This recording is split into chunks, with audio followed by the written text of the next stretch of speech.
too hot too quick. This past week it's been in the 90s, steady mid-90s. I really don't feel like sweating all day, so hopefully it stays pretty cool this morning. See some cool cars, and we'll see what's going on up there. First time taking this thing out. I have been getting a lot of attention, good attention on this car, especially from the younger crowd that have no idea what this car is, which is the main reason I bought it and wanted it, is because not a lot of people know about it. So that's been cool to see all the young guys come up and see what it is, ask questions and all that kind of stuff. So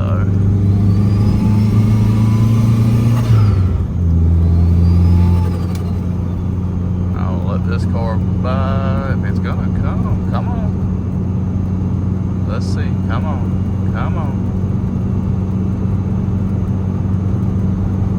Let's do our morning pull and see how she's feeling this morning. I have finally got her fully tuned. She's still not perfect, but she's safe. She stays, and when I'm in wide open throttle, she stays in the 11 range on the AFR, so she's safe now, which is the biggest thing. Since this is my daily, I wanted her to make sure she's safe, so that worked out. But she will scoot. I ended up having boost about 17-ish pounds is what I have it roughly at.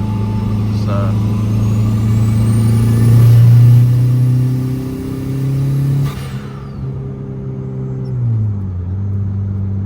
she still might not be the quickest thing on the street, but Lord have mercy, I love the sound she makes.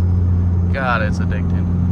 I think this is probably one of the main things I fell in love with this car was when I bought her, was just the sounds it makes between the wastegate, and that was a big old bump. Between the wastegate, the turbo, the blow-off valve, all that kind of stuff. It's just the natural noise of what this car makes is just so appealing. And I've never heard anything like it. It just has that, I don't know, that vibe to her. She just wants to be shown off and pushed and played with. You can't beat her. So, but about to make this, I don't know, 20-30 minute drive, get the car some coffee and see what we got going on. I swear I work on this thing more than I actually drive it. So I can't remember last time I left off with y'all. I think we had the O2 sensor installed, so we got that done. She's working, everything's great. Got the tuning done and all that good stuff. So I was running her for a couple days, everything's fine. And then the other day I noticed that something was off. I felt something was off. I couldn't figure out what it was. It almost seemed like the clutch was starting to slip or something to that extent. Well, come to find out, the other day came to a stop to a red light, and all of a sudden I saw a plume of white smoke come out. I'm like, crap. Blew it up, overheated something, oil's coming out of somewhere, I don't know.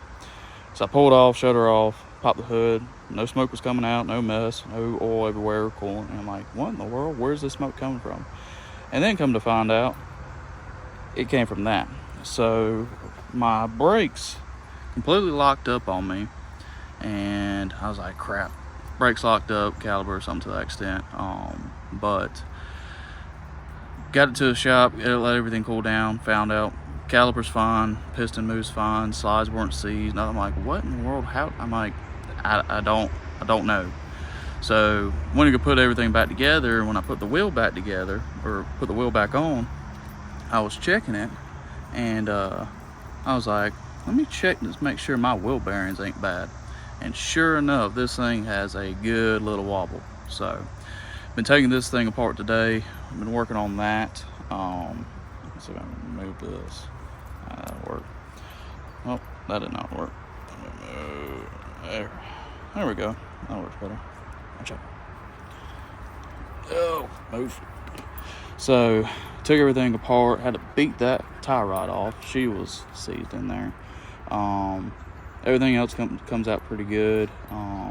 So I am currently waiting on my buddy to show up with a impact to get this axle nut off, which is a 32 millimeter if anyone wants to know. Tried it with the breaker bar and putting a pry bar between the studs. That didn't work, so I need an impact to get that spun off. So once I get that spun off, I'm gonna be pulling these the hub and spindle off all together, taking to my buddy shop, pressing the bearings out, and putting new bearings on.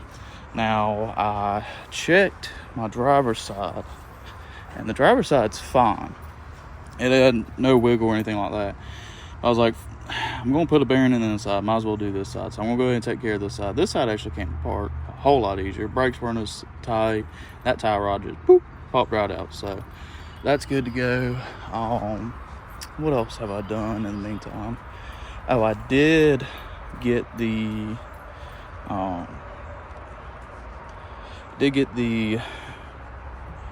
I can't even think right now. Catch can. Yeah, catch can. So I got that ran, got those hoses coming together to a T going here, and need to figure out how to put a filter or something like here. Right now it's just a dump tube that goes down in there.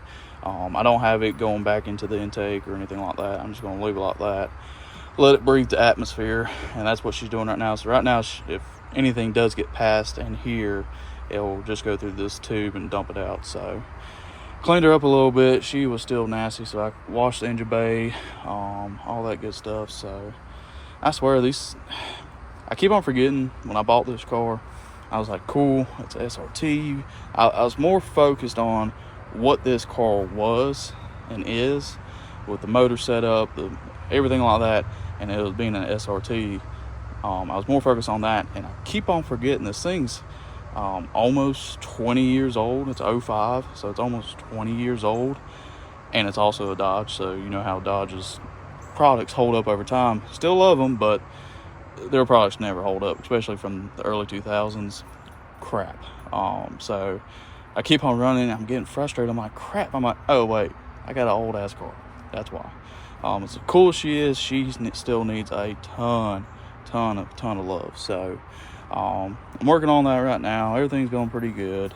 I'm trying to just build a daily driver for a little while, and go from there.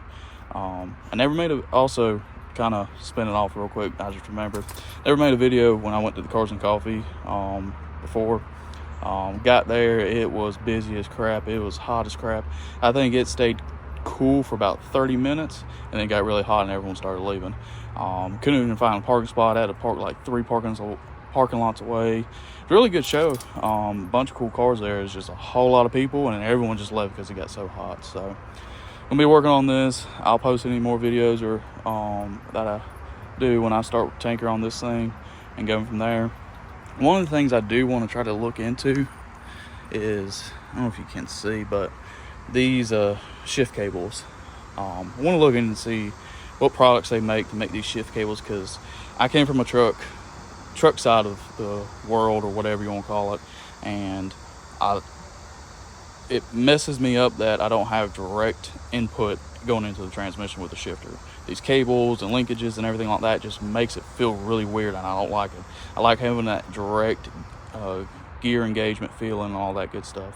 So I want to look into that. I know there's a bunch of different stuff you can go into, but I'd love to see if I can get basically a hard rod or something to that extent to make this thing just more tactile when you shift it and everything like that. You can feel it, the engagement of the gear and this and that, and go from there. So, but yeah, just slowly tinker on her, putting some love into her.